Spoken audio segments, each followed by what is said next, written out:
Hi, you're watching Helen Explains, and this week I am talking about the award-winning book Girl, Woman, Other. It won the Booker Prize in 2019. It's in the shortlist for the Women's Prize for Fiction for 2020. You may remember that Bernardine Evaristo was the first black woman to ever win the Booker Prize.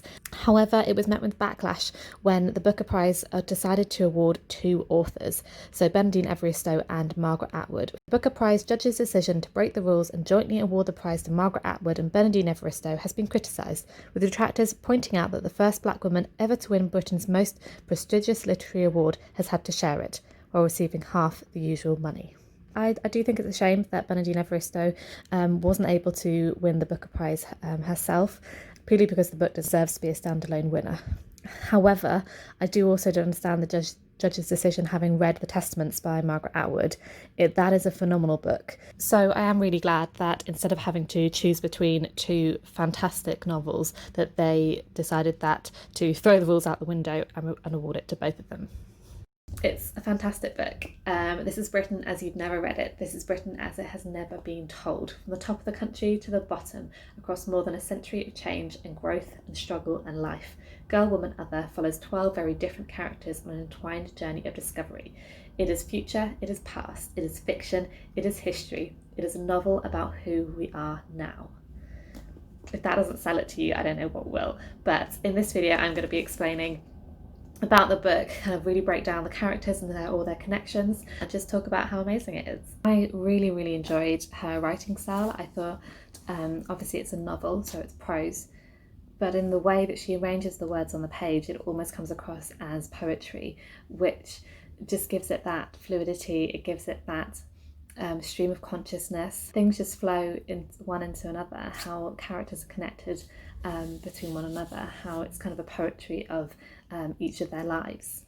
Girl, Woman, Other is about relationships, it's about connections, and it's about families, both conventional and slightly unconventional. The book focuses on 12 characters and they are split into groups of 3 in the first 4 chapters.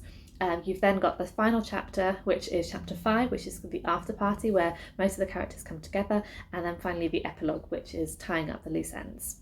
The book is about struggle, it's about love, it's about connections, it's about partnerships, and most importantly, it's about celebrating who you are, sort of about self-identity and finding out who that person is, who you are, who you represent, and who is your family. So the characters of Girl, Woman, Other, there's 12 of them, as I said, and they are mostly all black women, and they mostly all live in Britain. Everyone in this novel is connected. I really liked how interesting all the characters were, yet how diverse and how contrasting they are despite having these connections in their lives. One thing I particularly liked was the fact that you would experience the same scene from different perspectives, so something that happened to one person would then be viewed from afar by another person, which I thought really gave you a great sense of how we interpret things differently and how you never know what is going on with that person or why they're acting the way they're acting. At times, I'm going to say quite a few times, I found it quite hard to sort of like remember the connections between the characters. I was like, hang on, they've appeared before, and who are they again, and how are they connected to that person? I found it quite confusing and had to refer back to previous chapters just to remind myself and familiarise myself with connections. So continuing the theme of explaining things on my channel, I'm going to explain the characters of the book and all their connections in a visual representation. Hope you like. The book starts and ends with Amma and her play, The Last Amazon of Dahomey, which is opening at the National Theatre. The play is like the underlying current throughout the whole book that crops up and is experienced by nearly every character in the book. And then you've got her daughter, Yaz. The third character in chapter 1 is Dominique, who is Amma's business partner and best friend.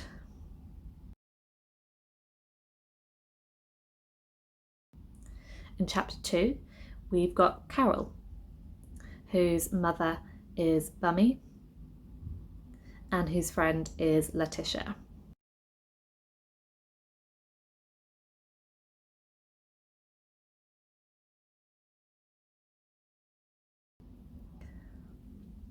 Chapter 3 sees Shirley, who is friends with Amma and is the teacher of Carol and Letitia.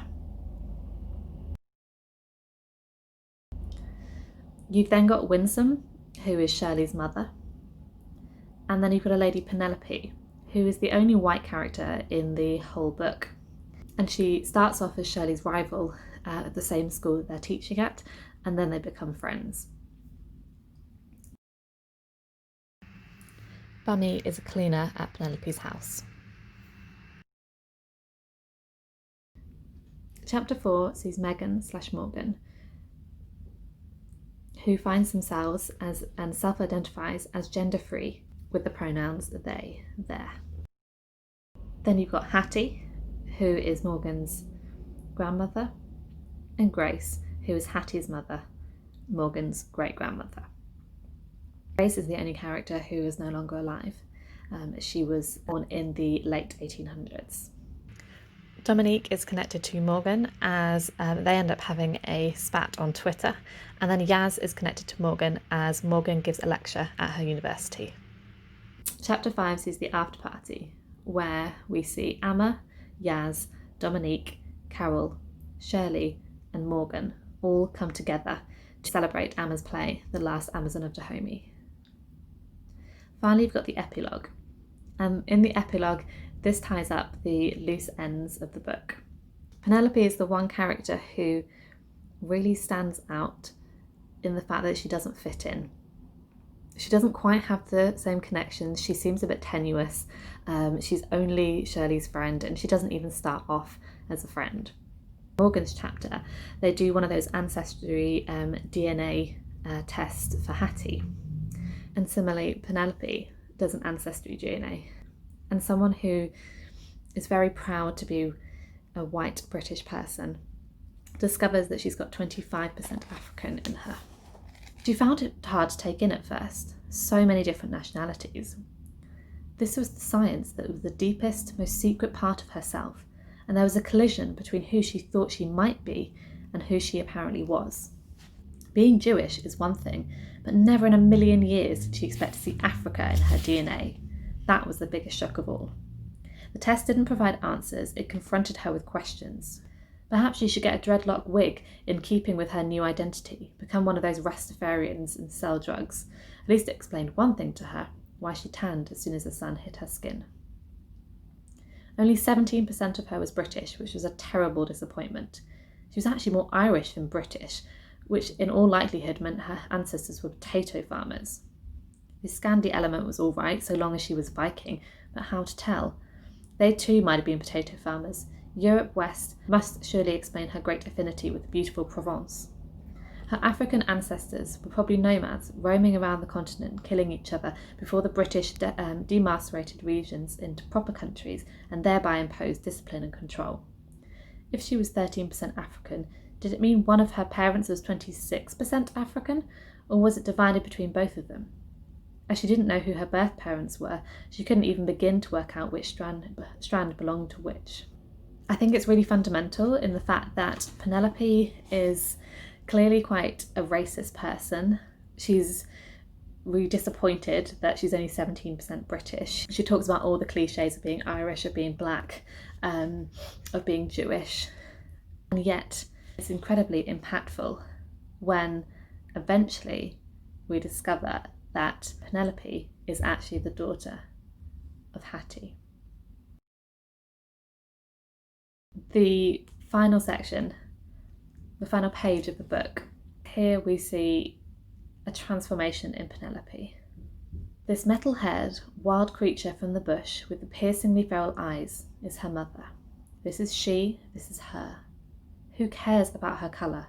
Why on earth did Penelope ever think it mattered? They are mother and daughter, and their whole sense of themselves is recalibrating. I just love that. I love that transformation in Penelope, and I love that connection that brings her into this rich, diverse group of women. One thing I really, really particularly like is the way it's written.